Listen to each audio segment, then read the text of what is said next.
The idea came from the writer Amelia Bullmore, working with Val McDermid, who is a big thriller writer in the UK. She's sold millions of books. And she wrote a book called Forensics, which is a factual book about the science of forensic. And we were just fascinated by it. So she came up with the idea of a young woman, played by Molly, who works in a forensic lab and does a MOOC, which is a massive online open course. And within that course, which you're meant to solve a murder, she thinks she's found the exact replica of her own mother's murder.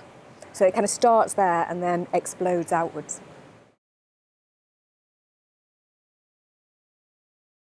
I think because I'd read 3 episodes before I met the team, and then I could really see them, and I think that's always a really good sign when you read a script and you can see it and you can visualise it.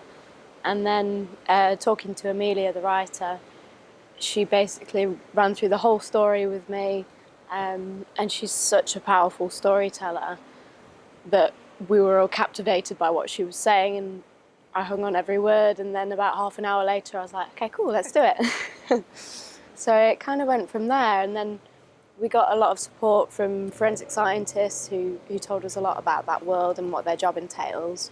And yeah, and I think there was about a month between that and starting shooting.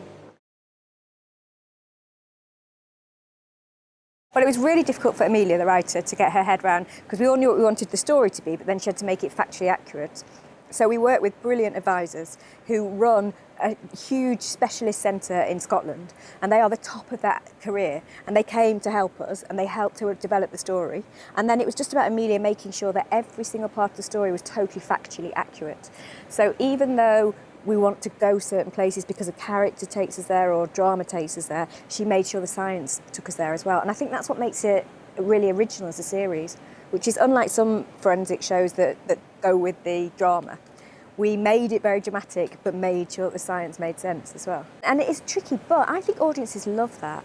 The detail, there's some scenes where, Molly had to learn how to operate all these machines. When you're watching the detail of what's done, it's just so interesting for an audience. Or very late on, there's a scene where they're taking DNA from a piece of evidence, and they did exactly the process of scraping the DNA, showing how DNA is taken on board. And, it's 10 seconds of drama, but it's really, really accurate and interesting.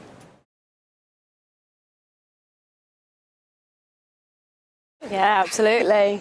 I think because forensic science is such a world that we're shut away from, because a lot of the cases they can't talk about. So I was fascinated talking to some of the advisors for the show, because it's a world that you never hear about, and their job is so interesting. They go all over the world.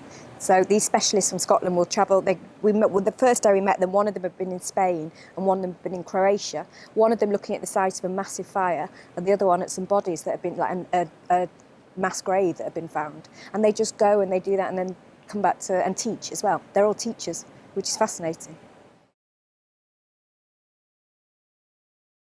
It's a serialised story. It's about Emma and the things that happen to her when she heads back to Dundee and when she starts this job. There's a love story in it that's really important. There's the mystery of who killed her mother, which has been unsolved for 12 years, is it? Yeah, I think it's 12 or 15 years. So all those stories are serialised, but at the same time you get to see the women do smaller forensic work. So there's a drug investigation that Molly's character is involved with that's a smaller story. And then you have the overarching story of who killed Marie Munro. We'd love it to return, but you never know. You absolutely find out what you need to find out to make it a very satisfying experience. But I love those women. I love the actors that we were lucky enough to get, and I love the world as well. That you've got there's 3 women at the centre of it, and you've got them being fantastic and scientific in a way that I think women aren't often allowed to be in television.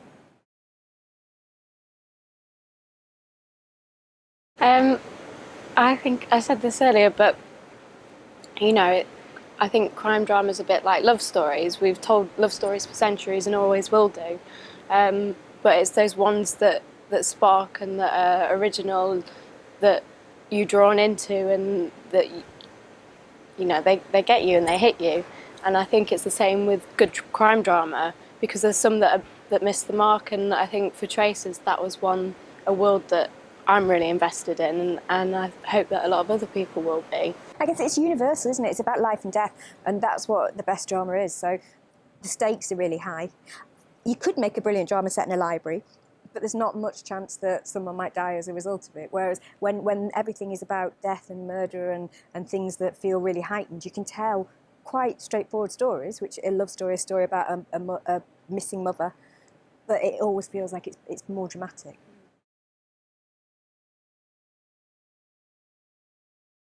I think it's our job to make sure it's not too easy to solve that crime. Or when you are aware of who might be behind the crime, it becomes very complex about how that's going to be revealed. Or even, rather than like who done it, is why. Yeah. And I think that can be just as compelling. And I think what makes people stick with the good crime dramas is when the characters are really engaging.